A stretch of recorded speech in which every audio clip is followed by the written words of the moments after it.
রাজশাহী থেকে পঞ্চগড় যাওয়ার জন্য বাইক নিয়ে বের হলো ফাহিম। তার বন্ধু বান্ধব তার পিছনে আসতেছে। রাত 2টা, মাঝ রাস্তায় একটা হোটেল এসে সবাই খাওয়া দাওয়া করে। ফাহিম সবাইকে উদ্দেশ্য করে বলতে লাগলো, কিরে তোরা শর্টকাটে যাবি নাকি মেইন রাস্তা দিয়ে যাবি? আমি তো মেইন রাস্তা দিয়ে যাব ভাবতেছি। আপনি মেইন রাস্তা দিয়ে যান আর আমরা শর্টকাটে যাব। আপনার সাথে একটা চ্যালেঞ্জ রইল, যেহেতু আমরা পঞ্চগড় যাইতেছি, সো যদি আপনি আমাদের আগে ওইখানে গিয়ে পৌঁছে যান, তাহলে আপনি ওইখানে যতদিন থাকবেন আপনার সকল খরচ এবং বাইকের যত তেল লাগে আমরা দিব। ঠিক আছে, ডান। তবে একটা কথা, আমি যদি রাস্তায় কোনো সমস্যায় পড়ি বা আমার বাইক যদি কোনো সমস্যায় পড়ে, তখন তোরা যদি কিছু চাস আমার কাছে, তাহলে আমি কিন্তু দিতে পারবো না, এটা মনে রাখিস। ঠিক আছে, আমরা তোর কাছে কোনো কিছুই চাইবো না। যদি বাইকের কোনো সমস্যা হয় এখন তাহলে যাওয়া যাক। এই বলে ফাহিম মেন রাস্তা দিয়ে ফুল স্পিডে বাইক চালিয়ে যাইতেছে। প্রায় 20 মিনিট। হঠাৎ সামনে দেখতে পেল একটা বড় ট্রাক দাঁড়িয়ে আছে এবং একটা মেয়েকে তুলে নিয়ে যাওয়ার চেষ্টা করতেছে। মেয়েটার পরনে লাল বেনারসি। মেয়েটা বারবার ছোটার জন্য চেষ্টা করতেছে, কিন্তু 4 থেকে 5 জন ধরার কারণে ছুটতে পারতেছে না। ফাহিম তার বাইক লোকগুলোর সামনে এসে দাঁড় করিয়ে ব্যাগের ভেতর থেকে একটা খেলনা পিস্তল বের করে। তাদের সামনে দাঁড়িয়ে বলতে লাগে, কিরে, এই মেয়েকে তুলে নিয়ে যাবি? যা, নিয়ে যা, দেখি তোরা কত দূর নিয়ে যেতে পারিস। আমার হাতে পিস্তল দেখেছিস? জাস্ট একটা গুলি করব, সাথে সাথে মাটিতে পড়ে কাতরাতে কাতরাতে মারা যাবি। ফাহিমের কথা শুনে লোকগুলো ভয়ে তাড়াতাড়ি করে গাড়িতে উঠে ওইখান থেকে চলে গেল। এইদিকে ফাহিম মেয়েটার কাছে এসে মেয়েটাকে উদ্দেশ্য করে বলতে লাগলো, এই মেয়ে, তোমার বাড়ি কোথায়? আর ওই ছেলেগুলো তোমাকে কোথায় পেয়েছে? আর তুমি এইভাবে বিয়ের লাল বেনারসি, গলায় সোনার গহনা মনে হচ্ছে পরে আছো, এইসব দেখে তো ওই লোকগুলো তাদের লোভ সামলাতে পারে নাই। আসলে আমি বিয়ে বাড়ি থেকে পালিয়ে এসেছি। আজকে আমার বিয়ে ছিল, কিন্তু ছেলে আমার একদম পছন্দ হয়নি। ছেলেটা অনেক খারাপ, আমাদের এলাকার নেতার ছেলে। সে অনেক মেয়েদের সাথে খারাপ কাজ করেছে, আমি সবকিছুই জানি। আমার বান্ধবীর সাথেও সে খারাপ কাজ করেছে। আমার আব্বু আম্মু আমাকে জোর করে তার সাথে বিয়ে দেওয়ার চেষ্টা করতেছে, তাই আমি বিয়ে বাড়ি থেকে কোনো রকম বান্ধবীদের সাহায্য নিয়ে পালিয়ে এসেছি। ও আচ্ছা, তো এখন কোথায় যাবেন? আর এইগুলো তো মনে হচ্ছে সোনার গহনা, এগুলো পরে থাকলে তো যদি কোথাও হারিয়ে যায় তাহলে তো অনেক সমস্যা হবে। এখনকার গহনার যেই দাম। হ্যাঁ, আপনি যদি একটু ম্যানেজ করেন তাহলে আমি আপনার ব্যাগের ভেতরে আমার এই গহনাগুলো রাখতে পারি। আর আমি কোথায় যাব, কি করব, এসব কোনো কিছুই জানি না। আপনার তো বাইক আছে, আমাকে কি একটা ভালো জায়গায় নামিয়ে দিয়ে আসতে পারবেন, যেখানে আমি থাকতে পারবো কয়েকটা দিন? হ্যাঁ, আমার জানা মতে একমাত্র হোটেল ছাড়া আর কোনোখানে ভালো জায়গা নেই। আপনি চাইলে আমি আপনাকে একটা ভালো হোটেলে নামিয়ে দিয়ে আসতে পারি। পঞ্চগড় অনেক আগে গিয়েছিলাম, তখন দেখেছিলাম ভালো হোটেল আছে। এখন গেলে তো আরো ভালো হোটেল পাওয়া যাবে। ঠিক আছে, তাহলে আমাকে নিয়ে চলেন, আমিও যাব। মানজিয়া তার গহনাগুলো খুলে ফাহিমের বাইকের পেছনে বসে পড়ল। এদিকে ফাহিম ভালোভাবে বাইক চালাচ্ছে। দীর্ঘ 4 ঘন্টা পর ফাহিম চলে আসলো পঞ্চগড়। এসে দেখে তার সকল বন্ধুরা চলে এসেছে। ফাহিমের পিছনে সদ্য লাল শাড়ি পরা মেয়েকে দেখে সবাই অবাক হয়ে তাকিয়ে রইল ফাহিমের দিকে। কি বলবে বুঝে উঠতে পারছে না। হঠাৎ রাফিয়া বলতে লাগলো, ফাহিম, তোর পিছনে ওই মেয়েটা কে? আগে তো কখনো দেখি নাই। আর এই মেয়েটা লাল বেনারসি পরে আছে কেন? তুই কি এই মেয়েটাকে বিয়ে করেছিস নাকি? আর এই মেয়েটাকে কোথায় পেলি? আমি ফাহিমের গার্লফ্রেন্ড। ফাহিম প্রায় 5 ঘন্টা আগে আমাকে বিয়ে করেছে, সো আমি তার বউ। সবাই আমাকে সম্মান দিয়ে কথা বলবে। মানজিয়ার মুখে এই রকম কথা শুনে ফাহিম হাঁ করে তাকিয়ে রইল মানজিয়ার দিকে। এদিকে মানজিয়া চুপচাপ দাঁড়িয়ে রইল বেশ কিছুক্ষণ পর। রাফিয়া মানজিয়াকে উদ্দেশ্য করে বলতে লাগলো, আচ্ছা যাই হোক, বিয়ে যেহেতু করে ফেলেছো, আমাদেরকে না জানিয়ে, সো এখন আমরা আর কি বলবো। ফাহিম ভাইয়া রুম বুক করে ফেলেছি, চলেন। আর আপনাদের তো কাপল বেডরুম দিতেই হবে। কাপল বেডরুম না দিলে এক বিছানায় ঘুমাতে পারবেন না।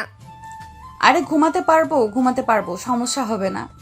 আপনাদের ভাইয়া বিছানায় শুয়ে থাকবে আর আমি আপনাদের ভাইয়ার বুকের উপর ঘুমাবো। ফাহিম এতক্ষণ চুপ ছিল।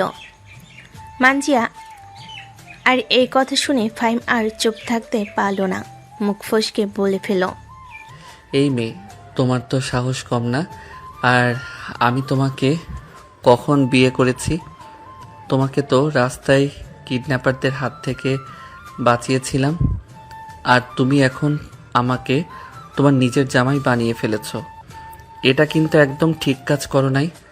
আর তুমি যে আমাকে বিয়ে করেছ, কাবিননামা কোথায়? কাবিননামা দেখাও। হ্যাঁ, আমার তো একদম খেয়াল ছিল না আপনারা যে বিয়ে করেছেন। কাবিননামা দেখান। কাবিননামা দেখে এরপরে আমরা বিশ্বাস করব। এর আগে আমরা বিশ্বাস করব না যে আপনারা বিয়ে করেছেন। হ্যাঁ, কাবিননামা দেখান। কাবিননামা তো আপনার কাছে থাকবে, দেখান তাড়াতাড়ি।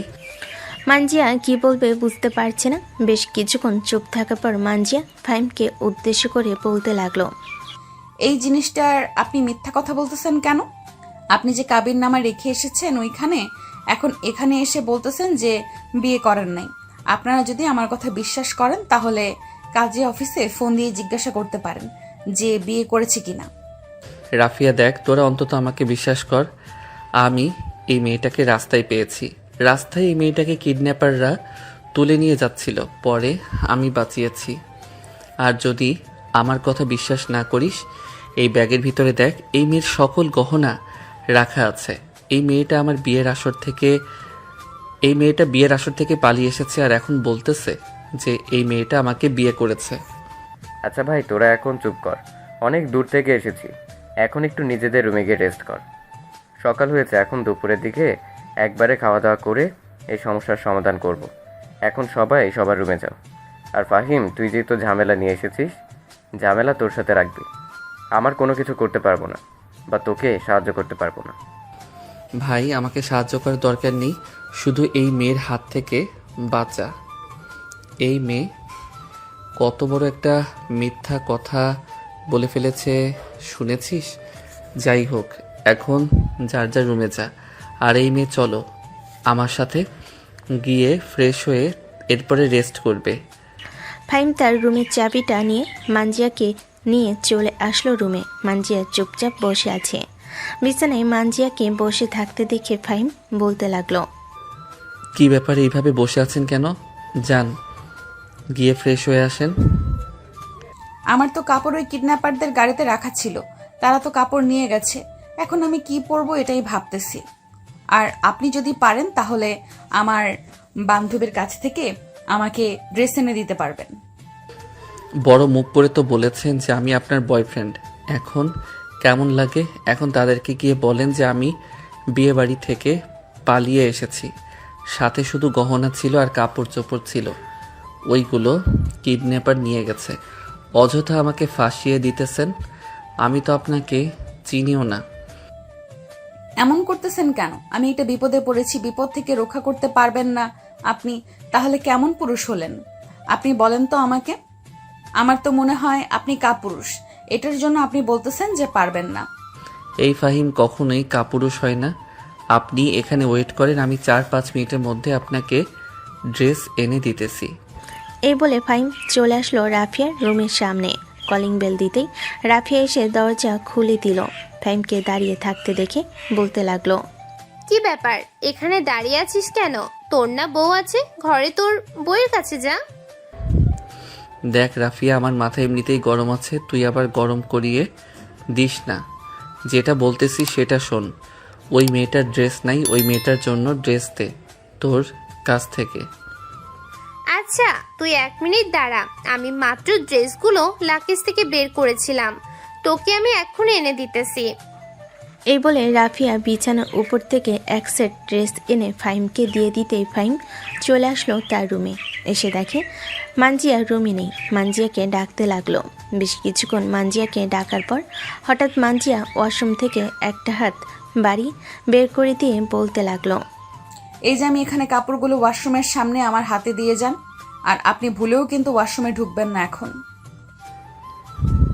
আমি অন্য ছেলেদের মতো ছেলে না যে যখন তখন মেয়েদের ওয়াশরুমের ভিতরে ঢুকে যাব। আপনি তাড়াতাড়ি ড্রেস চেঞ্জ করে বাইরে আসেন, আমি আবার ফ্রেশ হব। অনেক দূর থেকে এসেছি, ক্লান্ত লাগতেছে অনেক। মানজিয়া ফ্রেশ হয়ে চলে আসলো বাহিরে। ফাহিম মাথা নিচু করে ওয়াশরুমের ভিতর ঢুকে গেল। ফাহিম মানজিয়াকে এখনও ভালোভাবে দেখে নাই। ফ্রেশ হয়ে এসে ফাহিম বাহিরে বের হয়ে মানজিয়ার দিকে তাকাতেই অবাক হয়ে গেল। হা করে তাকিয়ে আছে ফাহিম মানজিয়ার দিকে। এটা দেখে মানজিয়া কিছুটা লজ্জা পেয়ে গেল আর বলতে লাগলো, এইভাবে আপনি আমার দিকে তাকিয়ে কি দেখতেছেন? আমি কি বাঘ নাকি ভাল্লুক যে আমাকে এইভাবে তাকিয়ে দেখতেছেন? মাশাল্লাহ মাশাল্লাহ, আপনি তো দেখতে আকাশের পরীর চাইতেও অনেক সুন্দর। মন তো বলতেছে আপনার সাথে কিছুক্ষণ ছাদে গিয়ে গল্প করি রাতের বেলা। হয়েছে হয়েছে, আর পটানোর চেষ্টা করতে হবে না। ফ্রেশ হয়ে এসেছেন, এখন রেস্ট করেন। আর দুপুরবেলা উঠে কি করব সেটা ভাবতে হবে। ফাহিম আর কিছু না বলে শুয়ে পড়ল মানজিয়ার পাশে। এদিকে মানজিয়া মাঝখানে একটা কোলবালিশ দিয়ে রেখেছে। বেশ কিছুক্ষণ পর ফাহিম ঘুমের দেশে পাড়ি দিতেই মানজিয়া এক চোখ মেলে ফাহিমের দিকে ভালোভাবে তাকিয়ে বলতে লাগলো, মাশাল্লাহ মাশাল্লাহ, ছেলেটা তো দেখতে পুরোটাই কিউটের ডিব্বা।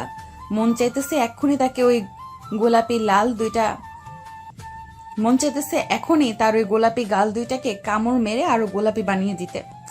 এসব বলতে না বলতে মানজিয়া ফাহিমের গালে টপাস করে একটা কামড় বসিয়ে দিতে ফাহিম ঘুম থেকে লাফ দিয়ে উঠল আর বলতে লাগলো, এই মেয়ে, আপনার সমস্যা কি?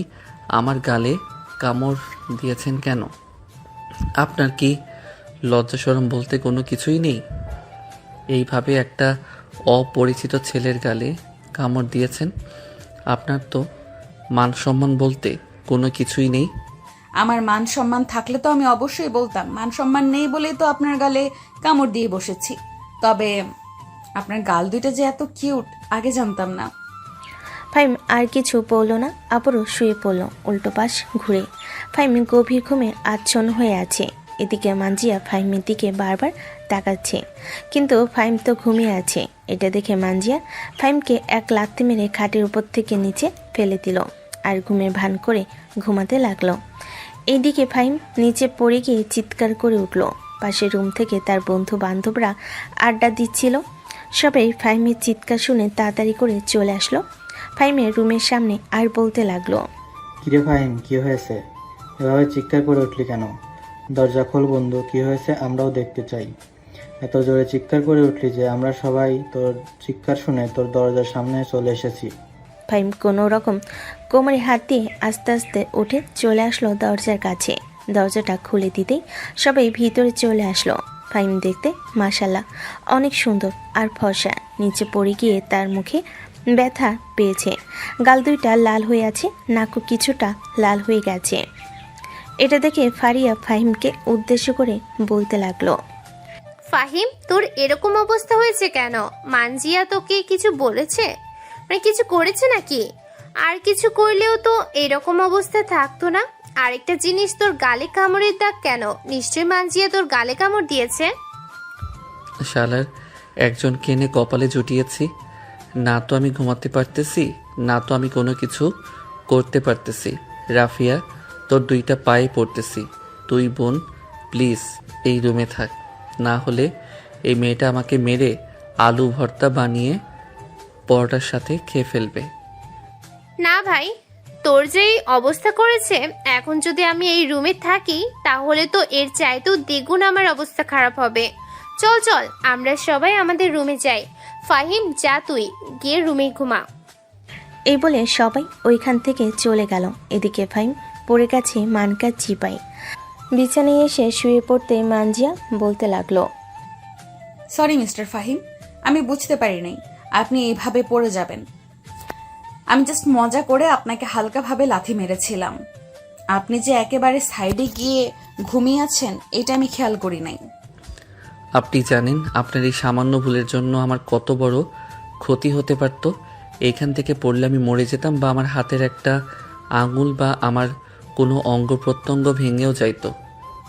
সরি বললাম তো, আর কখনো এরকম মজা করব না। এইবারের মতো আমাকে মাফ করে দেন।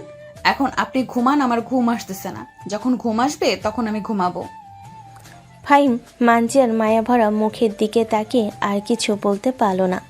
বেশ কিছুক্ষণ এইভাবে যাওয়ার পর ফাহিম ঘুমিয়ে গেল। এইদিকে মানজিয়া কিছুক্ষণ চিন্তাভাবনা করার পর মানজিয়া ও ফাহিমকে জড়িয়ে ধরে ঘুমের দেশে পাড়ি জমালো। এদিকে ফাহিম মানজিয়াকে কোলবালিশ মনে করে এমনভাবে আষ্টে পৃষ্ঠে জড়িয়ে ধরেছে মনে হবে এই পড়ে যাইতেছে। এইদিকে মানজিয়া নড়চড় করতে পারতেছে না। প্রায় 1 ঘন্টা এইভাবে থাকার কারণে মানজিয়া ঘেমে পুরো একাকার হয়ে গেছে। ঘুমিয়ে ঘরে মানজিয়া বলতে লাগলো, আম্মু ফ্যানটা ছেড়ে দাও, অনেক গরম লাগতেছে। এই দেখো আমি ঘেমে পুরো একাকার হয়ে গেছি। মানজিয়া কাকে ডাকতেছে সে নিজেও জানে না। এইদিকে ফাহিম মানজিয়া আর এরকম কথা শুনে তার ঘুমটা ভেঙে গেল।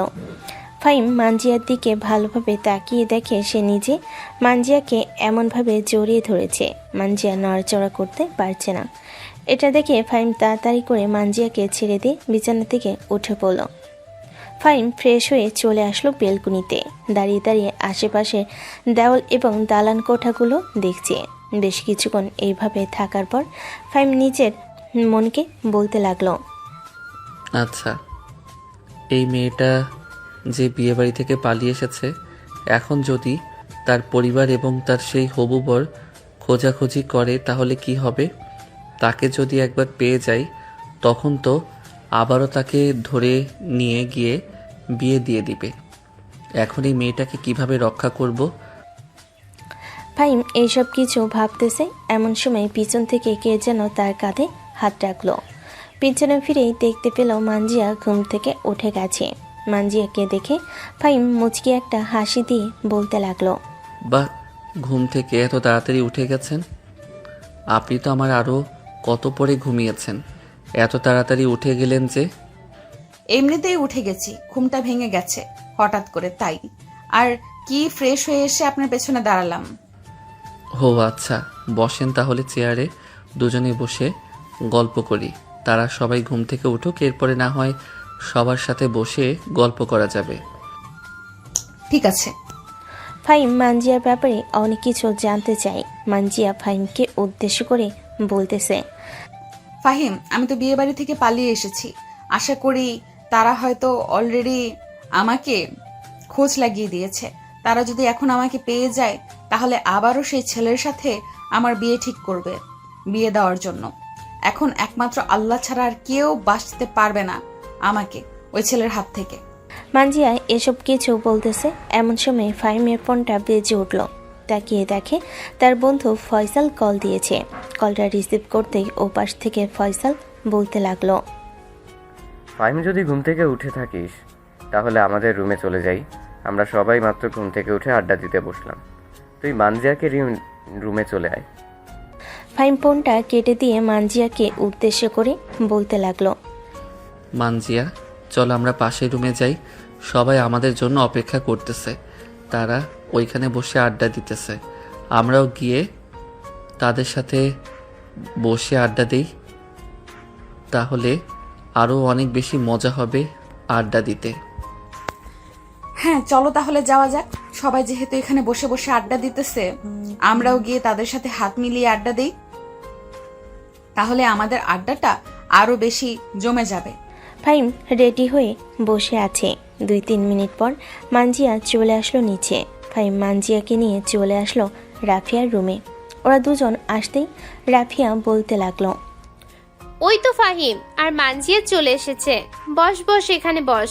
মানজিয়া, তুমি সত্যি করে বলবে? তুমি যদি এখন সত্যি কথা বলো তাহলে আমরা তোমাকে হেল্প করব, আর যদি মিথ্যা বলো তাহলে আমরা তোমাকে হেল্প করব না। আমি জানি আপনারা আমাকে কি প্রশ্ন করবেন, আমি সবকিছু বলতেছি। আসলে আমার আব্বু আম্মু একটা গুন্ডা বখাটে ছেলের সাথে আমাকে বিয়ে দিতে চাইতেছে, কিন্তু আমি ওই ছেলেকে বিয়ে করব না। ওই ছেলেকে আমার একদম পছন্দ না। যদি পছন্দ হয় তো তাহলে আমি সবাইকে বলতাম, কিন্তু আমার অপছন্দের বিরুদ্ধে তারা আমাকে বিয়ে দিতেছে, তাই আমি বিয়ে বাড়ি থেকে পালিয়ে এসেছি। আমার আব্বু গ্রাম প্রধান, আমাদের অনেক জায়গায় সম্পত্তি আছে। আমার দাদা এক সময় গ্রামের জমিদার ছিল। যাই হোক, আর ভেতরে না যাই, এখন আমি এখানে চলে এসেছি। আপনারা আমাকে কিভাবে সাহায্য করবেন করেন। এই ফয়সাল, সাব্বির, রানা আর ফাহিম ভাইয়া, আপনি কি বলেন এখন মানজিয়াকে কিভাবে হেল্প করা যায়? কিভাবে আর করব, চল তাকে তার বাসায় পৌঁছে দিয়ে আসি, আর সবাইকে উদ্দেশ্য করে বলবো যে ভালো একটা ছেলের সাথে তাকে বিয়ে দেওয়ার জন্য। আপনি তো সবার মধ্যে থেকে অনেক ভালো, তাহলে আপনি আমাকে বিয়ে করে ফেলেন। অন্য কেউ বিয়ে করার চাইতে আপনি করে ফেললে আরো বেশি ভালো হবে। আমার 2টা বউ আছে, 2 বউয়ের 2টা করে বাচ্চা আছে। আপনাকে আমি বিয়ে করতে যাব কোন দুঃখে? এই সাব্বির, তুই বিয়ে করতে চাইলে বিয়ে করতে পারিস, তোর তো আবার বউ দরকার। ভাই, আমার বিয়ে করার প্রয়োজন নেই এখন, কারণ আমার গার্লফ্রেন্ড আছে, তাকে নিয়ে আমি সব কিছুই করতে পারি। আর কয়েকদিন পর বাসায় জানিয়ে দেব, এরপরে তাদের বাসায় যাব। বাহ, এত কিছু হয়ে গেল আর আমি কোনো কিছুই জানলাম না। হাই পোড়া কপাল, আল্লাহ আমার কপালে এই লিখে রাখছিল। মানজিয়া, তুমি আর কয়েকটা দিন এখানে থাকো, এরপর না হয় দেখা যাক তোমার কি ব্যবস্থা করা যায়। হ্যাঁ, থাকতে পারবো, কিন্তু আপনাদের সাথে সব সময় আমাকে নিয়ে ঘুরোঘুরি করতে হবে। আমি এখন টাকা দিতে পারবো না। খাতায় বা মোবাইলে একটা হিসাব করে রাখবেন, তাহলে আমি আমার বিয়ের পরে জামাইয়ের কাছ থেকে টাকা নিয়ে আপনাকে দিয়ে দিব। ঠিক আছে, আমরা যেখানে যেখানে যাই সেখানে সেখানে আপনাকে নিয়ে যাব। আপনার যদি কোনো অসুবিধা না হয় তাহলে আপনি রাফিয়ার বা আমার বাইকের পিছনে বসে যেতে পারবেন। রাফিয়ার পিছনে বসে যাওয়ার দরকার নেই। আপনার পিছনে বসে যেহেতু মাঝপথ থেকে এসেছিলাম, তাহলে যতদিন থাকবো ততদিন আপনার পিছনে বসে ঘুরোঘুরি করব। আর আমি বাইক চালাতে পারি, আপনারা আবার ভাইবেন না যে আমি বাইক চালাতে পারি না। এই বলে মানজিয়া সবার সাথে আড্ডায় মেতে উঠল। বেশ কিছুক্ষণ আড্ডা দেওয়ার পর মানজিয়া ফাহিমকে উদ্দেশ্য করে বলতে লাগলো, ফাহিম, তোমার ফোনটা কি একটু দেওয়া যাবে আমাকে? আমি একটু আমার বান্ধবীকে ফোন দিয়ে জিজ্ঞেস করতাম ওইখানের পরিস্থিতি কেমন। এই নাও আমার ফোন। ফাহিম তার ফোনটা দিয়ে দিতে মানজিয়ার বান্ধবীর নাম্বার উঠে কল দিল। বেশ কিছুক্ষণ পর তার বান্ধবী কবিতা কলটা রিসিভ করতে মানজিয়া বলতে লাগলো, কবিতা, ওই দিকের কি খবর রাজু? আর কোনো সমস্যা করে নাই তো?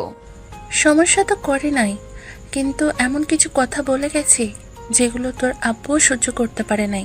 সেন্সলেস হয়ে পড়ে গেছে মাটিতে। তুই এখান থেকে চলে গিয়ে খুব ভালো কাজ করেছিস বান্ধবী। আমাদের মতো তুই তোর নিজের জীবনটা বাঁচিয়েছিস।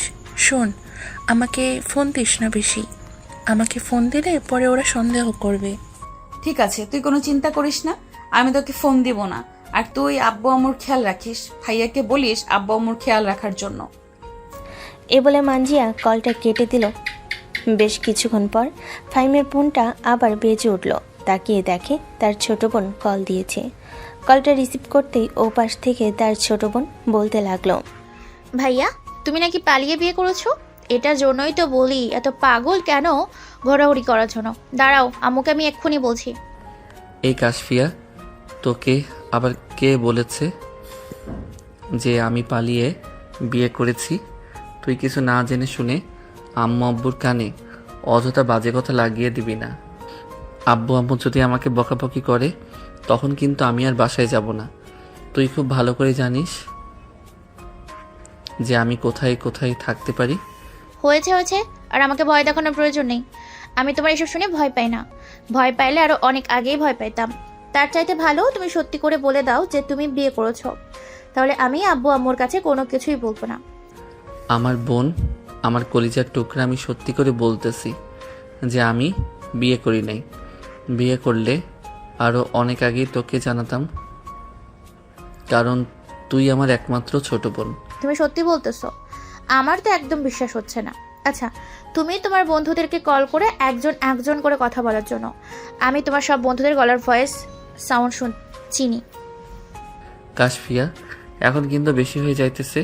তুই কিন্তু এখন বেশি কথা বলতেছিস। এখন কিন্তু আমি ফোনটা কেটে দিব। তুমি যদি এখন ফোন কেটেও দাও তাহলে আমি ভেবে নিব যে তুমি আমার সাথে মিথ্যে কথা বলছো। পরে আম্মুকে আমি আরো অনেক কিছু বলবো, তখন কিন্তু বুঝতেই পারছো আম্মু তোমাকে ঝাড়ু দিয়ে পিটা করবে। আচ্ছা, এই নে শোন। এই তোরা কাশফিয়ার সাথে কথা বলতো। এ বলে ফাহিম সবার গলার সাউন্ড শোনাতে লাগলো। হঠাৎ মানজিয়া চিৎকার করে উঠল। মানজিয়ার চিৎকার শুনে কাশফিয়া বলতে লাগলো। এই তো এখন বুঝে ফেলেছি তুমি বিয়ে করে ফেলেছো, আর কোনো কিছু বলার প্রয়োজন নেই। আম্মু! এ বলে কাশফা ফোনটা কেটে দিল। এইদিকে ফাহিম মানজিয়ার দিকে চোখ বড় বড় করে তাকিয়ে আছে। এটা দেখে মানজিয়া ভয় পেয়ে বলতে লাগলো। আমি আবার কি করলাম রাফিয়া আপু? আমার পায়ে জোরে পাড়া মারছে, তাই তো আমি ব্যথায় চিৎকার করে উঠেছি, না হলে কি আমি চিৎকার করতাম?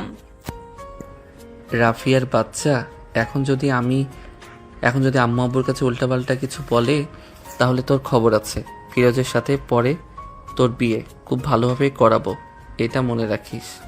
প্লিজ ফাহিম, এরকম করিস না। আমি তো জাস্ট মজা করেছি, তাই বলে তুই এরকম একটা কথা বলতে পারলি? তুই আমার সাথে যে এরকম করবি আমিও তোর সাথে ওই রকম করব।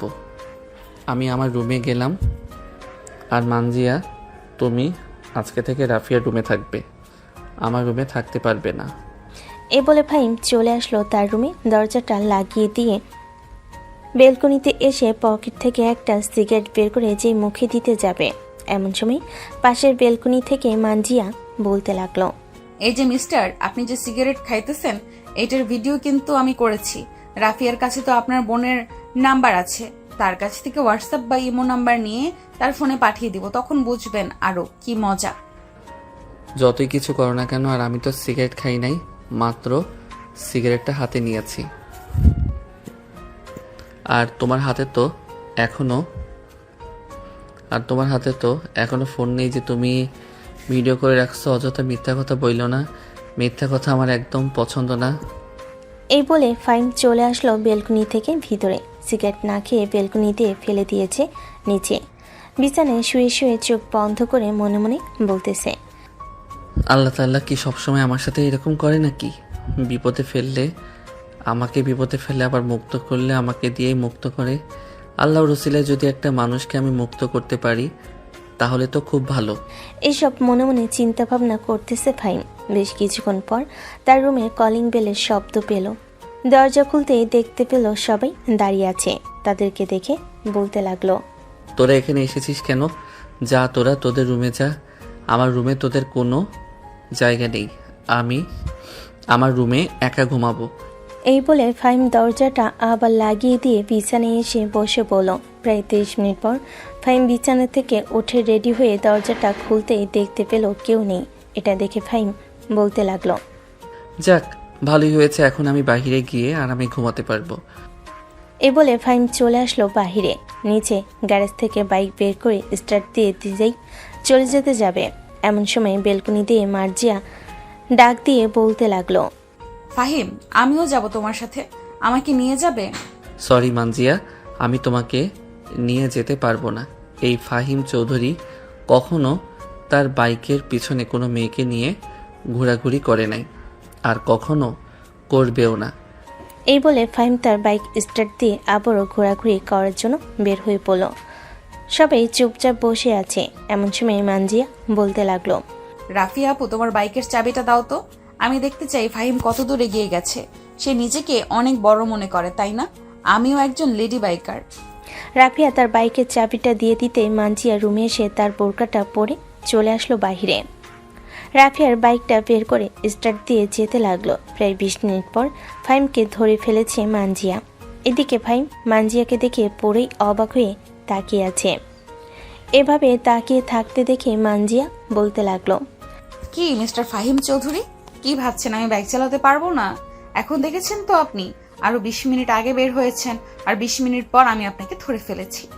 আপনি বুঝলেন কিভাবে আমি এই রাস্তা দিয়ে এসেছি? নিশ্চয়ই আপনি আমার সাথে কোনো গোপন ক্যামেরা বা অন্য কিছু লাগিয়ে দিয়েছেন। যদি কোনো গোপন ক্যামেরা বা অন্য কিছু লাগিয়ে দিতাম তাহলে তো আরো আগে আপনাকে ধরে ফেলতাম, কিন্তু আপনাকে আমি 20 মিনিট পরে ধরেছি। যাই হোক, আপনি আমার সাথে ওই রকম ব্যবহার করলেন কেন? এখন কিন্তু আপনাকে পস্তাতে হবে। এই ফাহিম চৌধুরী কখনো কারো থ্রেটে পস্তায় না, তাও আবার আপনার মতো একটা মেয়ে আমাকে থ্রেট দিয়েছে। এসব বলতেছে ফাহিম মানজিয়াকে আর হাসতেছে। বেশ কিছুক্ষণ পর ফাহিম একটা হোটেলে ঢুকলো। বসে বসে খাবার খাইতেছে আর ফোনে যেন কার সাথে কথা বলতেছে। এমন সময় মানজিয়া এসে ফাহিমের থেকে ফোনটা নিয়ে নিল আর মানজিয়া বলতে লাগলো, কার সাথে কথা বলতেছেন এখানে? আমাকে রেখে অন্য মেয়েদের সাথে কথা বলতেছেন? আপনার তো সাহস কম না? এই মেয়ে, আপনি আমার অপরিচিত, আপনাকে আমি চিনি না, আর আপনি এভাবে আমার সাথে কথা বলতেছেন। আপনি জানেন আমি আপনার কি করতে পারি এখন চাইলে? কি করেন শুনি? পারলে তো আমার দুই গালে দুইটা চড় মারবেন, এর বেশি তো আর কিছু করতে পারবেন না, তাই না? হ্যাঁ, এর বেশি কিছু করতে পারবো না, তাই বলে এই না যে আপনি যা খুশি তাই করবেন আমার সাথে। আপনি মেয়ে মানুষ, আপনার শরীরে হাত দিতে চাই না আমি। ফাহিম আর কিছু না বলে রুটি খাওয়া শেষ করে বিল দিয়ে চলে আসলো বাইরে আর তার বাইক স্টার্ট দিয়ে আবারও সেই হোটেলের দিকে রওনা দিল। প্রায় 30 মিনিট পর চলে আসলো সেই হোটেলে। পিছু পিছু মানজিয়াও চলে আসলো। অন্যদিকে মানজিয়ার পরিবার মানজিয়াকে খোঁজাখুঁজি করতেছে, কিন্তু মানজিয়াকে কোথাও খুঁজে পাইতেছে না। ফাহিম রাফিয়ার রুমে এসে সবাইকে উদ্দেশ্য করে বলতে লাগলো, এই তোরা যে এখানে বসে আছিস, একবারও রাহাতের খবর নিয়েছিস?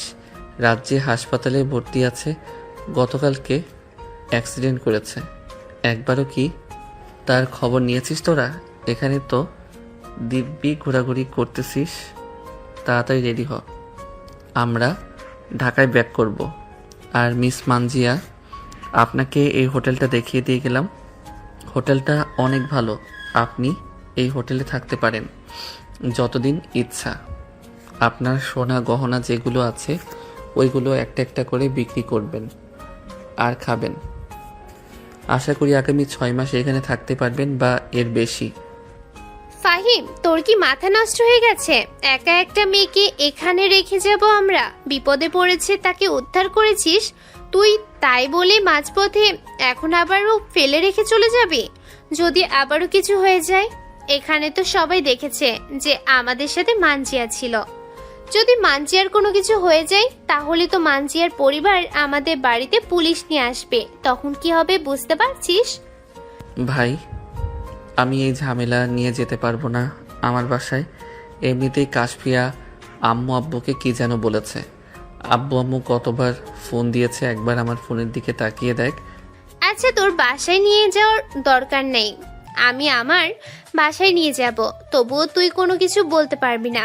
ঠিক আছে, তোর বাসা মানে তোর বাসা, আমার বাসায় যাতে না হয় মনে রাখিস কথাটা। এই বলে ফাহিম সবাইকে নিয়ে রেডি হয়ে চলে আসলো বাহিরে। চেক আউট করে ফাহিম চলে আসলো নিচে। সবাই সবার বাইক নিয়ে বাইরে বের হয়ে দাঁড়িয়ে আছে। এমন সময় শুধু একা রয়ে গেল মানজিয়া। মানজিয়াকে দেখে ফাহিম বলতে লাগলো, আপনি রাফিয়ার পেছনে বসেন আর সাদিয়া তুই আমার পেছনে বস। ফাহিম আর কিছু বলতে পারল না। বেশ কিছুক্ষণ পর মানজিয়া ফাহিমের পিছনে বসতেই ফাহিম বাইক স্টার্ট দিয়ে বাইক চালাতে লাগলো। দুপুর 2টা। ফাহিম এবং বাকি সবাই বসে আছে হোটেলে। খাওয়া দাওয়া শেষ করে আবার বের হয়ে পড়ল রাজশাহীর উদ্দেশ্যে। দীর্ঘ 6 ঘন্টা পর চলে আসলো রাজশাহী বড় মেডিকেলের সামনে বাইকটা স্টার্ট করে চলে আসলো মেডিকেলের ভিতরে। রাহাতের কেবিন খুঁজে সবাই চলে আসলো রাহাতের কেবিনে। এসে দেখে রাহাতের এক হাত ব্যান্ডেজ করা আর পা ব্যান্ডেজ করা। বেশ কিছুক্ষণ পর রাহাত ফাহিমকে উদ্দেশ্য করে বলতে লাগলো, ফাহিম, তুই তো এখানে ছিলি না, তুই তো চলে গেছিলি ঘোরার জন্য। ফারহানের ছেলেপেলেরা আমাকে পিছন থেকে ধাক্কা মেরে ফেলে দিয়েছে, কোনো রকম আমি বেঁচে ফিরছি। আর একটুর জন্য ট্রাকের নিচে যাই নাই। ট্রাকের নিচে গেলে আজকে তোরা আমাকে দেখতে পারতি না। আচ্ছা রাহাত, তুই এখানে থাক। ফয়সাল আমার সাথে আয় তো একটু। রাফিয়া, তোরা সবাই এখানে বসে থাক, আজকে ফারহানের অবস্থা খারাপ করে দিব। এই বলে ফাহিম রেগে ফয়সালকে নিয়ে চলে আসলো বাইরে। পকেট থেকে ফোনটা বের করে তার পুরো গ্যাংকে খবর দিয়ে দিল। 10 মিনিটের মধ্যে সবাই চলে আসলো ফাহিমের সামনে। প্রায় 200টা বাইকের পিছনে মোট 400 জন এসেছে। ফাহিম সবাইকে নিয়ে চলে আসলো ফারহানের আড্ডাখানায়। এসে দেখে ফারহান এবং তার ছেলেপেলেরা বসে আছে। ফাহিমকে দেখে ফারহানের বন্ধু বলতে লাগলো, ফারহান, ওই দেখ, ফাহিম তার দলবল নিয়ে চলে এসেছে। আজকে মনে হয় আমাদেরকে মেরে ভর্তা বানিয়ে ফেলবে। তাড়াতাড়ি এখান থেকে চল না, না হলে আমরা এখানেই মারা যাব। ফাহিম চলে আসলো ফারহানের সামনে। ফারহানকে উদ্দেশ্য করে বলতে লাগলো, এখান থেকে পালানোর চেষ্টা করিস না, তোরা পালানোর চেষ্টা করলে 400 জন লোক আছে, 400 জনের মায়ের খাইতে খাইতে তোরা আধ মরা হয়ে যাবি। সত্যি করে বল, রাহাতের সাথে তোদের কি শত্রুতা ছিল? রাহাত তোদের কি এমন ক্ষতি করেছে যে তোরা রাহাতকে এভাবে মারলি? আমাদের ইচ্ছে হয়েছে তাই আমরা মেরেছি। আর রাহাত, এর উপর আমাদের কোনো জেদ ছিল না, সব ছিল তোর উপরে। কিন্তু তোকে তো আমরা কিছু করতে পারি না, সবসময় তোর সাথে একজন না একজন থাকে, তাই রাহাতকে একা পেয়েছিলাম, রাহাতকেই মেরে দিতাম। তোরা এটা করে অনেক বড় ভুল কাজ করেছিস। এখন তোদের কি অবস্থা হবে সেটা চিন্তা কর। এই তোরা দাঁড়িয়ে আছিস কেন? মার্শালাদের। ফারহানদের সবাইকে মেরে ভর্তা বানিয়ে ওইখান থেকে চলে আসলো ফাহিম আবারও হাসপাতালে। রাহাতের সাথে কথা বলে ফাহিম চলে আসলো বাইরে। তার বাইক স্টার্ট দিয়ে বাড়ির দিকে যেতে লাগলো। প্রায় 20 মিনিট পর চলে আসলো বাসায়। কলিং বেল দিতেই ফাহিমের আম্মু এসে দরজা খুলে দিল। ফাহিমকে দেখে আশেপাশে তাকাতে লাগলো। তার আম্মু এটা দেখে ফাহিম বলতে লাগলো, কি হয়েছে আম্মু, এভাবে তুমি কি দেখতেছো? বৌমা আসে নাই? তুই যাকে বিয়ে করেছিস গতকাল রাতে, সে কোথায়? তাকে নিয়ে আসলি না কেন? আম্মু তোমরা কি পাগল হয়ে গেছো? আমি বিয়ে করব আর তোমাদেরকে জানাবো না? অন্তত পালিয়ে গিয়ে বিয়ে করলেও তো তোমাদেরকে জানাতাম। আমো, ভাইয়া একদম মিথ্যে কথা বলছে। ভাইয়া বিয়ে করেছে কিন্তু তোমাদেরকে বলতে চাইছে না। রাফি আপু আমাকে এইসব বলেছে যে ভাইয়া বিয়ে করে ফেলেছে। ভাইয়া মানজিয়া ভাবি কোথায়? তাকে নিয়ে আসে না কেন? কাশফিয়া, তুইও পাগল হয়ে গেছিস, এই বাড়ির সবাই পাগল হয়ে গেছে। আমি আর এই বাড়িতে থাকবই না, আমি আমার সব কিছু নিয়ে চলে যাইতেছি। আম্মু দেখছো, ভাইয়া বিয়ে করতে না করতেই এই বাড়ি থেকে চলে যাচ্ছে আলাদা হয়ে। যাও যাও, আব্বু এখন এসে শুনবে তোমাদের কাছ থেকে আলাদা হয়ে গিয়েছো, তখন তোমাকে জেলে ভরে দিবে, তখন মজা লাগবে। ফাহিম 2 কানে 2টা আঙ্গুল ঢুকিয়ে চলে আসলো তার রুমে। দরজাটা ভালোভাবে বন্ধ করে দিয়ে ফ্রেশ হয়ে বিছানায় শুয়ে আছে। অন্যদিকে ফারিয়া মানজিয়াকে উদ্দেশ্য করে বলতে লাগলো, মানজিয়া, ফাহিমের সাথে কিন্তু তোমাকে খুব ভালো মানিয়েছে। এই ফয়সাল, চল আমরা একটা প্ল্যান করি, মানজিয়ার সাথে ফাহিমের বিয়ে হবে। কিভাবে? এটা তো পসিবল না। পসিবল, কিন্তু তোরা কিছুই করতে পারবি না, এইটা আমি খুব ভালো করে জানি। আমার কথা অনুযায়ী যদি চলতে পারিস তাহলে মানজিয়াকে ফাহিম বিয়ে করবেই। ঠিক আছে, বল কিভাবে কি করতে হবে, আমরা সব কিছু করতে রাজি আছি। তেমন কিছু না, জাস্ট এখন আমি মানজিয়াকে নিয়ে ফাহিমদের বাসায় যাব। বাকিটা ফাহিমের আম্মু এবং তার বোন আশা করি ঠিক করে নিতে পারবে, কারণ তারা সব সময় চায় যে ফাহিম সবসময় ভালো থাকুক। এসব কথা বলতেছে ফারিয়া তার বন্ধু বান্ধবদের। মানজিয়া চুপচাপ শুনতেছে।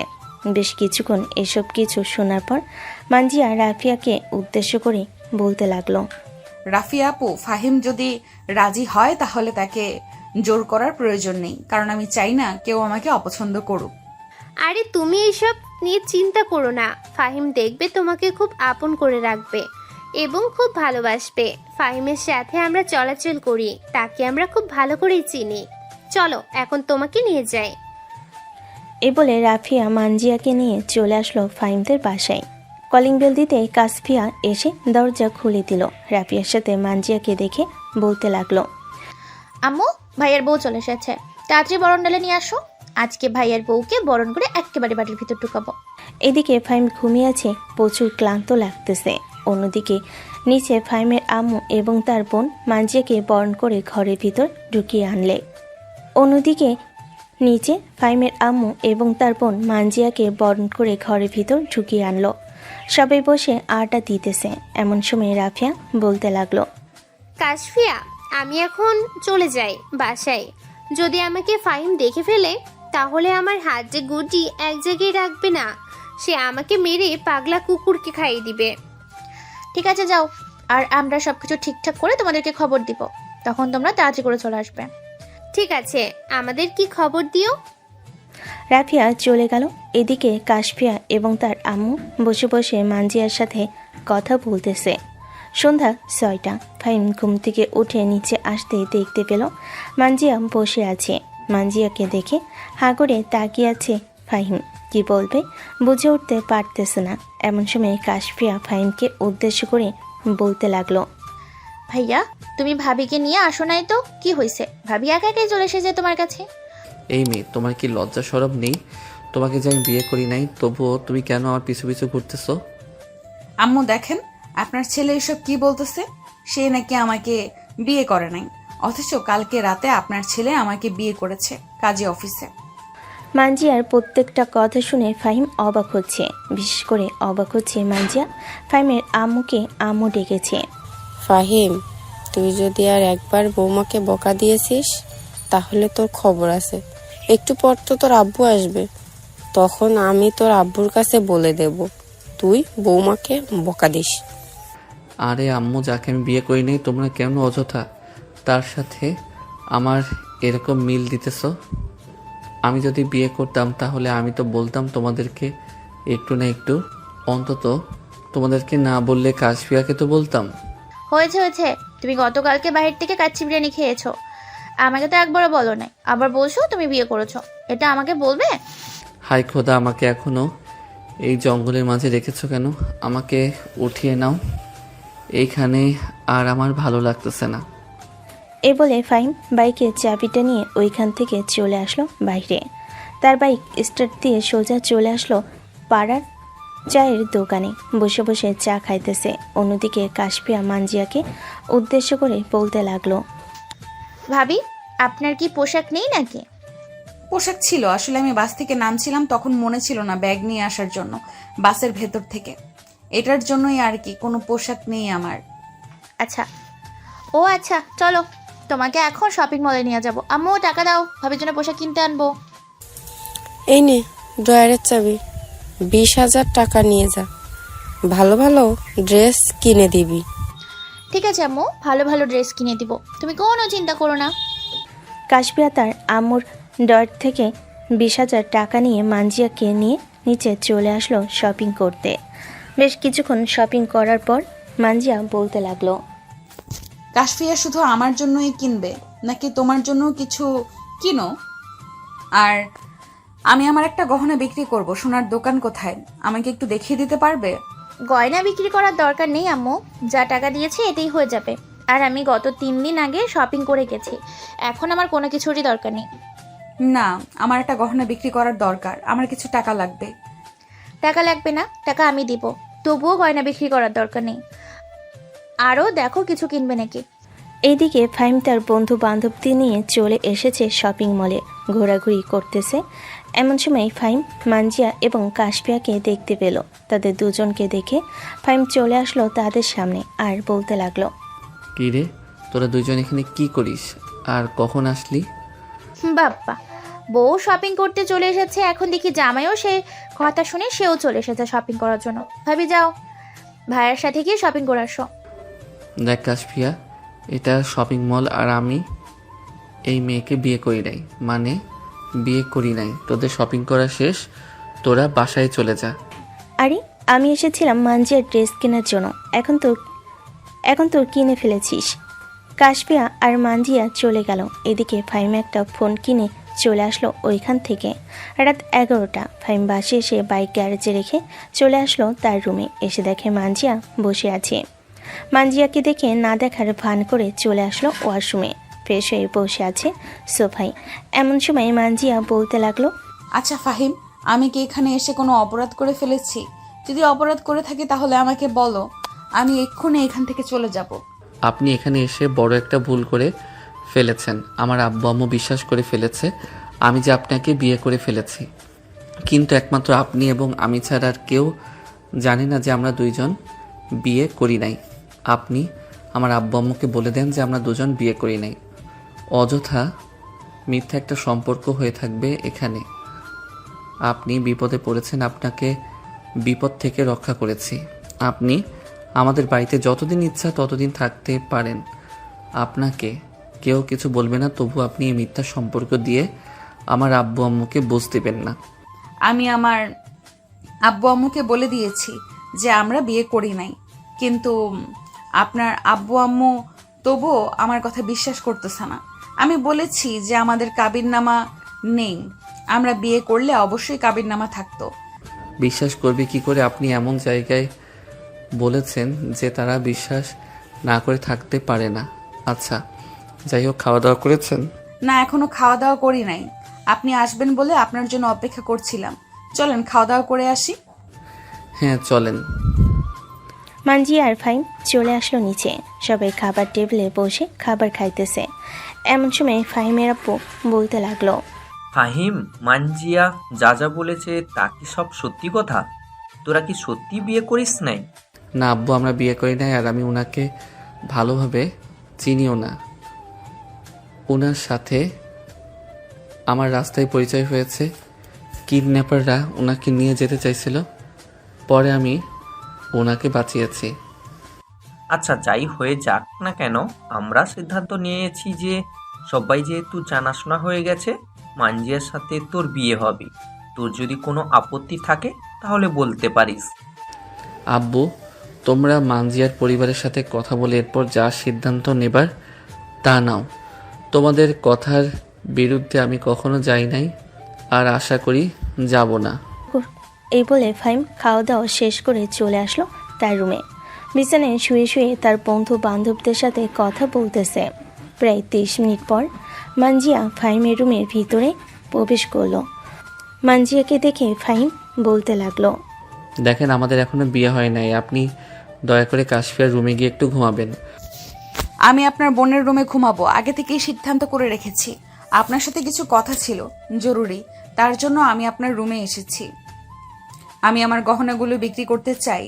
আপনি যদি আমাকে বিয়েও না করেন তাহলে আমি এই গহনাগুলো দিয়ে একটা অনলাইন বিজনেস খুলে কাজ করতে পারবো।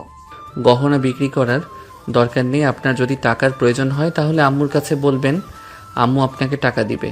আর এই নেন, আপনার জন্য নতুন ফোন কিনে নিয়ে এসেছি। আপনি আপনার বান্ধবীর সাথে কথা বলে আপনার আব্বু আম্মুকে বলবেন যে আমাদের বাসায় আসার জন্য। আমরা যদি আপনাদের ওইখানে যাই তাহলে বুঝতেই পারছেন সমস্যা হবে। আচ্ছা, আমি আমার বান্ধবীকে ফোন দিয়ে বলবো যে আমার আব্বু আম্মু বলার জন্য আপনাদের বাসায় আসতে। আপনাদের ঠিকানাটা দিয়ে দিলে খুব ভালো হতো। এইটা হচ্ছে আমাদের বাড়ির ঠিকানা। আপনি এই ঠিকানা বললে আপনার আব্বুদেরকে নিয়ে আসবে। আর যদি বলেন গাড়ি পাঠানোর জন্য, আমাদের নিজস্ব গাড়ি আছে, ড্রাইভারও আছে, তাকে দিয়ে পাঠিয়ে দিব আপনার আব্বু আম্মুকে নিয়ে আসার জন্য। আমাদেরও নিজস্ব গাড়ি আছে, আমি ঠিকানা দিয়ে দিলে আব্বু আম্মু চলে আসবে। আজকে তো মঙ্গলবার, শুক্রবারের কথা বলবে, শুক্রবার যাতে এখানে আসে। ঠিক আছে, শুক্রবারে কথা বলেন, শুক্রবারে আব্বুও বাসায় থাকবে। মানজিয়া আরও কিছুক্ষণ কথা বলে চলে আসলো কাশফিয়ার রুমে। এসে দেখে কাশফিয়া বসে বসে পড়তেছে। কাশফিয়াকে এতক্ষণ পড়তে দেখে মানজিয়া বলতে লাগলো, কাশফিয়া, তুমি এত রাত অবধি পড়াশোনা করো। আমি তো পরীক্ষা থাকলেও রাত 10টা পর্যন্ত পড়ালেখা করি। আসলে আমি এখন না প্রতিদিনই এরকমভাবে পড়াশোনা করি, রাত 10টা 11টা 12টা 1টা এরকম। সামনে আমার পরীক্ষা, এটার জন্য। ও আচ্ছা, এই দেখো তোমার ভাইয়া আমার জন্য ফোন কিনে এনে দিয়েছে। সত্যি বলতে তোমার ভাইয়া প্রথম দিন যদি আমাকে না বাঁচাতো তাহলে আজকে হয়তো আমাকে তারা মেরে ফেলতো। ভাবি, এসব বলো না। আল্লাহ যা করে ভালোর জন্যই করে। ভাইয়াকে হয়তো আপনার জন্যই তৈরি করেছে, এটার জন্য ভাইয়াকে আপনার কাছেই পাঠিয়েছে। আমার কপালে তোমার ভাইয়াকে লিখে রাখছে, এটার জন্য আল্লাহ হয়তো দিয়েছে। যাই হোক, তুমি তাহলে পড়ো, আমি ঘুমাই। এ বলে মানজিয়া বিছানায় শুয়ে পড়তে ঘুমের দেশে পাড়ি জমালো। অন্যদিকে ফাহিম সে কখন ঘুমিয়ে কাদা হয়ে গেছে। দেখতে দেখতে রাত পার হয়ে সকাল হলো।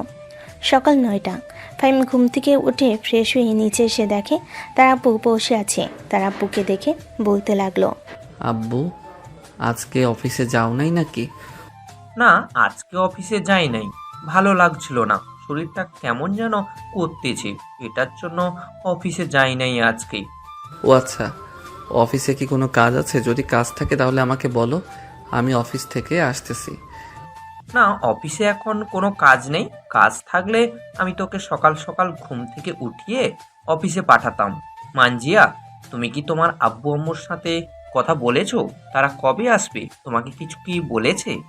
বাড়িতে তো ফোন দিয়েছিলাম, কিন্তু ফোন কেউ রিসিভ করে নাই। আমি চাইছিলাম যে আমাদের বাড়িতে যাওয়ার জন্য, কিন্তু আমি যাব না। ফাহিম, তুমি কি আমাদের বাড়িতে গিয়ে আমার আব্বু আম্মুকে নিয়ে আসতে পারবে? নিয়ে তো আসতে পারবো, কিন্তু আমি তো তোমাদের বাড়ি বা কোনো কিছুই চিনি না। তুমি চাইলে আমার সাথে যেতে পারো। আমি কোথাও গেলে আমি একা যাই না, আমার সকল বন্ধু বান্ধবরা আমার সাথে যাবে। চলো, তুমিও যাবে। যাও, রেডি হয়ে আসো। সকাল সকাল বের হয়ে পড়ি তোমার আব্বু আম্মুকে আনার জন্য। এ বলে ফাহিম সবাইকে নিয়ে বের হয়ে পড়ল মানজিয়াদের বাড়ির উদ্দেশ্যে। ফাহিম তার পুরো গ্যাং নিয়ে যাইতেছে মানজিয়াদের বাড়িতে। দীর্ঘ 7 ঘন্টা পর ফাহিম চলে আসলো মানজিয়াদের বাসায়। কলিং বেল দিতেই মানজিয়ার আম্মু সে দরজা খুলে দিল। ফাহিম মানজিয়ার আম্মুকে সালাম দিতেই মানজিয়ার আম্মু সালামের উত্তর নিয়ে বলতে লাগলো, ওয়ালাইকুম আসসালাম। কে বাবা তুমি, আর এখানে কি চাই? আমি হচ্ছি ফাহিম, আর আপনার মেয়ে আপনার সাথে আছে। আমি আপনার মেয়েকে বিয়ে করব, এটার জন্য আপনাদেরকে নিতে এসেছি। আপনি আমার সাথে আসেন। আচ্ছা, তুমি এখানে দাঁড়াও, আমি মানজিয়ার আব্বুকে ডেকে নিয়ে আসতেছি, এরপরে তোমার সাথে কথা বলবো। তুমি ভিতরে এসে বসো, আর বাহিরে যারা আছে তাদেরকে ভিতরে নিয়ে আসো। বাহিরে অনেক লোক দাঁড়িয়ে আছে, ভিতরে জায়গা হবে না, তারা বাহিরে থাকুক। আপনি মার্জিয়ার আব্বুকে ডাক দেন। ফাহিম বাড়ির ভিতর এসে সোফায় বসে পড়ল। বেশ কিছুক্ষণ পর মানজিয়ার আব্বু আসলো। ফাহিমকে দেখে ফাহিমকে উদ্দেশ্য করে বলতে লাগলো, আমার মেয়ে কি তোমার সাথে পালিয়ে গিয়েছে? আপনার মেয়ে আমার সাথে পালিয়ে যায় নাই, তবে আপনার মেয়ে একা পালিয়ে গিয়েছে। রাস্তায় কিডন্যাপাররা তাকে ধরেছিল, পরে আমি তাদের হাত থেকে বাঁচিয়ে তাকে আমাদের বাসায় নিয়ে এসেছি। আম্মু আব্বু তাকে অনেক পছন্দ করেছে। এখন আমাকে বলেছে যে আপনাকে নিয়ে গেলে এরপরে আপনাদের সাথে কথা বলে আমাদের বিয়ে ঠিক করবে। আমি আমার মেয়েকে তোমার সাথে বিয়ে দিতে পারবো না। কেন আঙ্কেল, আমার সাথে বিয়ে দিতে পারবেন না কেন? কোনো সমস্যা আছে নাকি? না, কোনো সমস্যা নেই, তবে যার সাথে আমি বিয়ে ঠিক করেছিলাম তার কাছ থেকে আমি 20 লক্ষ টাকা নিয়েছিলাম প্রায় 10 বছর আগে। ওইগুলো সুদে আসলে এখন 50 লক্ষ টাকা হয়েছে। এই টাকা যদি আমি দিতে না পারি তাহলে মানজিয়াকে তার সাথে বিয়ে দিতে হবে। তাই আমি সিদ্ধান্ত নিয়েছি মানজিয়াকে তার সাথে বিয়ে দেব। মানজিয়ার, আমি একটা কথা বলি, কিছু মনে করেন না। এই 50 লক্ষ টাকা আমি যদি তাকে দিয়ে দিই তাহলে মানজিয়াকে আমার সাথে বিয়ে দিতে আপনার কোনো আপত্তি থাকবে না তো? ফাহিমের কথা শুনে মানজিয়ার আব্বু হা হয়ে তাকিয়ে রইল ফাহিমের দিকে। কি বলবে বুঝে উঠতে পারতেছে না। বেশ কিছুক্ষণ পর মানজিয়ার আব্বু ফাহিমকে উদ্দেশ্য করে বলতে লাগলো, তুমি এতগুলো টাকা দিবে, এর বিনিময়ে আমার মেয়েকে নিয়ে যাবে, এটা আমি হতে দেব না। আমি তোমার সাথে বিয়ে দিতে পারবো না, মানে বিয়ে দিতে পারবো না। দেখেন, আপনার মেয়েকে ওই ছেলের সাথে বিয়ে দিলে সে টাকাগুলো পাবে না, আপনার মেয়েকে কষ্ট দিবে অনেক। আর আমি তাকে টাকা দিয়ে আপনার মেয়েকে বিয়ে করে নিয়ে যাব। আপনার মেয়ে রানীর মতো থাকবে আমার বাসায়। ফাহিমের কথা শুনে মানজিয়ার আব্বু কিছুক্ষণ চুপ থেকে বলতে লাগলো, ঠিক আছে, আমি বিয়ে দিতে রাজি, তবে আমাকে খাতা কলমে লিখে দিতে হবে তুমি আমার মেয়েকে কখনো মারতে পারবে না, আর কোনো কিছু চাইতে পারবে না আমার মেয়ের কাছে। যা কিছু লাগবে আমাকে বলবে, আমি আমার বাড়ি এবং জায়গা সম্পত্তি বিক্রি করে দিয়ে এরপর আমি তোমার সবকিছু পরিশোধ করব। আমার এসব কোনো কিছুই লাগবে না, জাস্ট আপনার মেয়েকে নিয়ে যাব, আর কোনো কিছু প্রয়োজন নেই আমার। এর মধ্যে আমি আপনাকে একটা কথা বলতে চাই, এবং এই মাসের শেষে আমি মানজিয়াকে বিয়ে করব এবং বিয়ের যাবতীয় খরচ সব কিছু আমি দিব। ঠিক আছে, বিয়ের যাবতীয় খরচ না হয় তুমি দেবে, তবে আমি আমার মেয়েকে সাজিয়ে দেবো সব কিছু দিয়ে, এতে তুমি বাধা দিতে পারবে না। ঠিক আছে। ফাহিম মানজিয়ার আব্বু আম্মুকে নিয়ে বাইরে আসতে দেখতে পেল রাজু মানজিয়ার হাত ধরে রেখেছে এবং টানাটানি করতেছে তার সাথে নিয়ে যাওয়ার জন্য। এটা দেখে ফাহিম তাড়াতাড়ি করে রাজুর সামনে এসে রাজুর বুক বরাবর একটা লাথি মারতে রাজু দুহাত পিছনে গিয়ে পড়ল আর বলতে লাগলো, এই তুই কে রে, আমাকে লাথি মেরেছিস? তোর কত বড় সাহস! তুই জানিস আমি চাইলে এখন তোকে এইখানে কুচি কুচি করে কেটে রেখে দিতে পারি। মানজিয়ার আব্বু টাকা দিতে পারে নাই, আমি মানজিয়াকে বিয়ে করব, এখানে তুই আটকানোর কে? আমি তো টাকা দিব, তোর কত টাকা চাই বল আমাকে, আর তুই কত টাকা সুদে আসলে আমি তোকে সব কিছু পরিশোধ করে দিব, তাও আবার এখানে দাঁড়িয়ে। আমি সুদে আসলে 50 লক্ষ টাকা পাই না, আমাকে 60 লক্ষ টাকা দিলে আমি আর মানজিয়াকে কোনো কিছু করব না। ঠিক আছে, আমি তোকে ব্যাংকের চেক লিখে দিতেছি, তুই ব্যাংকে গিয়ে টাকা উঠিয়ে নিবি। এই বলে ফাইম গাড়ির ভিতর থেকে ব্যাংক চেকটা বের করে লিখে দিল 60 লক্ষ টাকা। রাজু ওইখান থেকে চলে গেল, আর কিছু বলল না মানজিয়াকে। কি করবে, কারণ ফাইমে প্রায় 400 জন লোক দাঁড়িয়ে আছে এইখানে। কিছু করলে তো তার কি অবস্থা হবে সে বুঝতে পেরে গেছে। ফাইম মানজিয়া আর আব্বু আম্মুকে গাড়িতে উঠিয়ে ড্রাইভ করতে লাগলো, আর মানজিয়া আব্বু আম্মুর সাথে কথা বলতে লাগলো। রাস্তায় জ্যামের কারণে 8 ঘন্টা পর ফাইম মানজিয়ার আব্বু আম্মুকে নিয়ে চলে আসলো বাসায়। কলিং বেল দিতেই ফাইমের আম্মু এসে দরজা খুলে দিল। হাসি মুখে মানজিয়ার আব্বু আম্মুর সাথে কথা বলে চলে গেল ভিতরে। মানজিয়া তার আব্বুকে বলে উঠল, সরি, আমি তোমাকে না বলে বিয়ে বাড়ি থেকে পালিয়ে এসেছি। একদম ভালো কাজ করছিস মা, এমন একজন পেয়েছিস এখন যে কিনা তোকে সারা জীবন আগলে রাখতে পারবে। মানজিয়া তার আব্বু আম্মুর সাথে কথা বলতে বলতে বাড়ির ভিতর নিয়ে আসলো। এদিকে ফাইম তার বন্ধুদেরকে বিদায় দিয়ে সোজা চলে আসলো তার রুমে। ফ্রেশ হয়ে বিছানায় বসে আছে। এমন সময় রুমের ভিতর প্রবেশ করলো কাশফিয়া।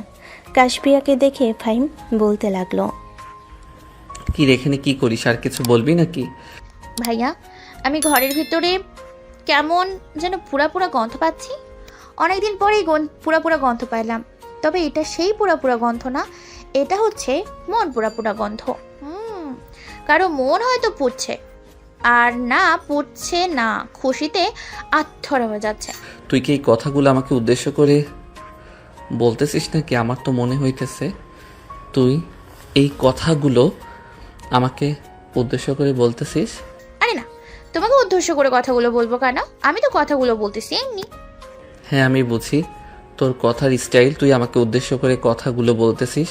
যাই হোক, তুই তোর রুমে যা, এখন আমাকে বিরক্ত করিস না। সারাদিন গাড়ি চালিয়ে এসেছি, অনেক ক্লান্ত লাগতেছে।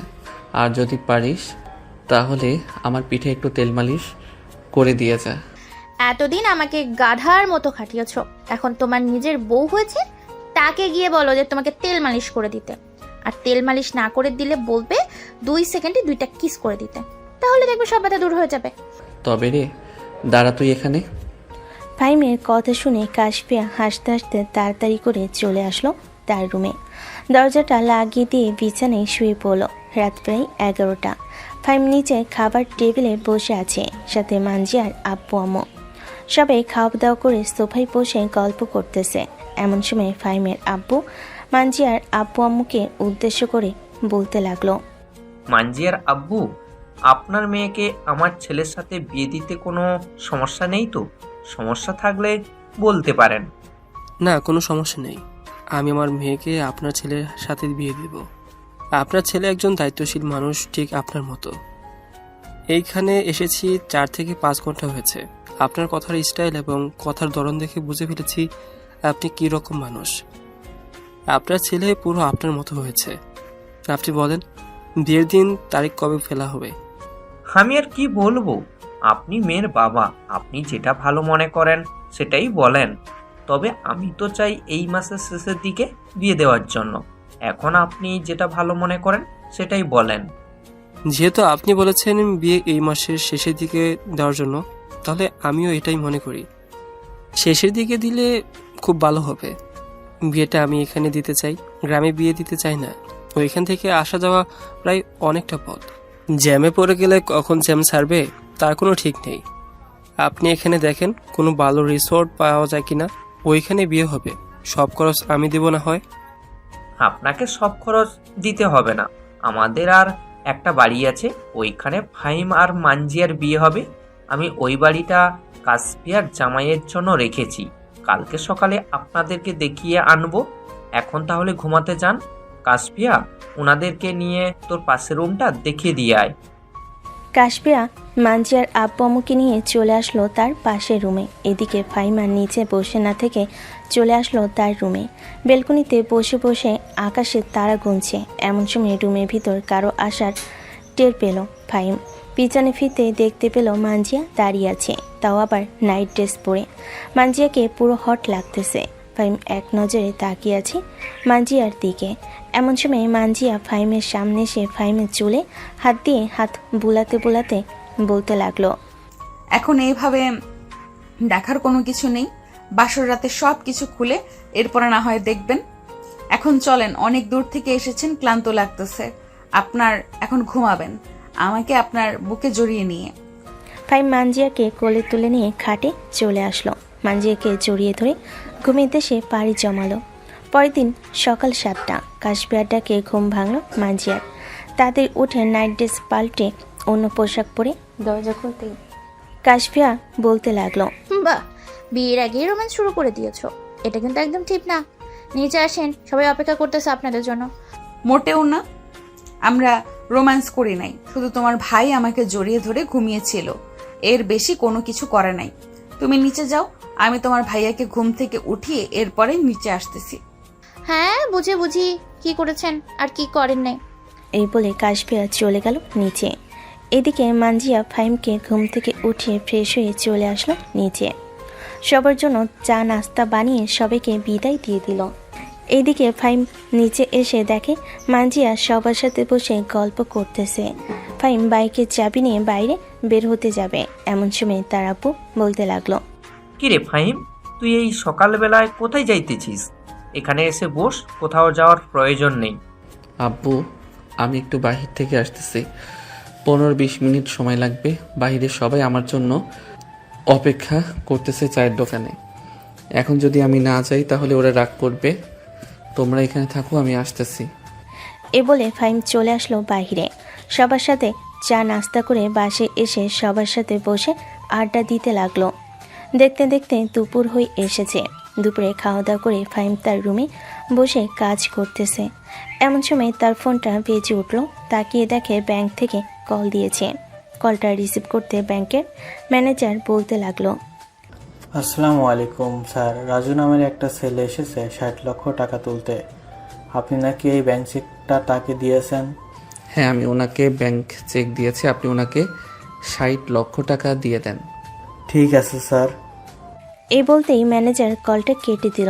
এদিকে ফাহিম আবারও কাজে মনোযোগ দিল। বেশ কিছুক্ষণ পর মানজিয়া রুমে এসে ফাহিমকে উদ্দেশ্য করে বলতে লাগলো, সারাদিন বসে কাজ করলে চলবে? আমাকে যদি একটু ঘুরতে না নিয়ে যাও? এখনও তো বিকেল হয় নাই, বিকেল হোক, এরপর তোমাকে ঘুরতে নিয়ে যাব। আর তোমাকে একা নিয়ে গেলে তো হবে না, সাথে কাশফিয়াও যাবে। তাকে না নিয়ে গেলে তো হবে না, সাথে কাশফিয়াও যাবে। তাকে না নিয়ে গেলে তো সে মন খারাপ করবে। তুমি কাশফিয়াকে বলে আসো যে বিকেলবেলা ঘুরতে যাবে। আমি কাশফিয়াকে বলেছিলাম, কাশফিয়া বলেছে তার নাকি বিকেলে কোথায় একটা কাজ আছে, সেখানে যাবে। ঘুরতে যেতে পারবে না, আমাদের দুজনকে বলেছে যাওয়ার জন্য। ও আচ্ছা, তাহলে আর কি করার, চলো আমরা দুজন যাই। তুমি রেডি হয়ে থাকো। মানজিয়া নিচে এসে 2 কাপ কফি বানিয়ে উপরে নিয়ে আসলো।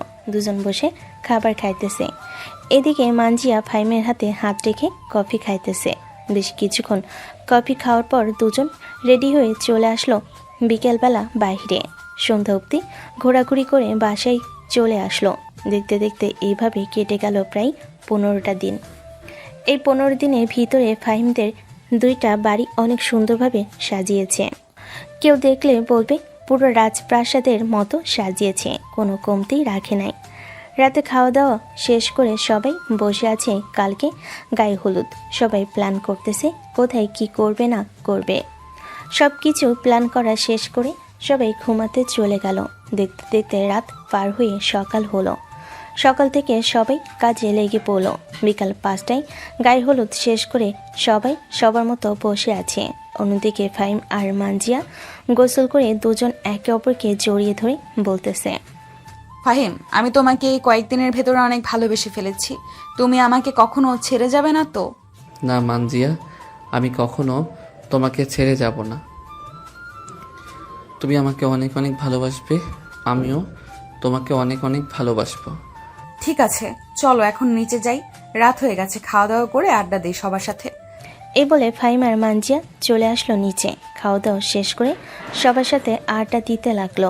আড্ডা দিতে দিতে কখন যে সকাল হয়ে গেছে খেয়াল নেই তাদের।